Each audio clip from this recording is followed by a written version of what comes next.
আমি একটা জিনিস বেশ ভালো লক্ষ্য করলাম। আমি যখনই ঘরে একা থাকি তখনই আমি ঘরে বড় একটা অজগর সাপ দেখতে পাই, যেটা ঘরের ভেতর ছুটাছুটি করছে।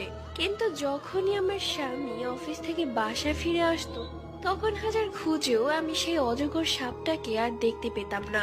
এই কথাটা আমি আমার মাকে জানিয়েছিলাম।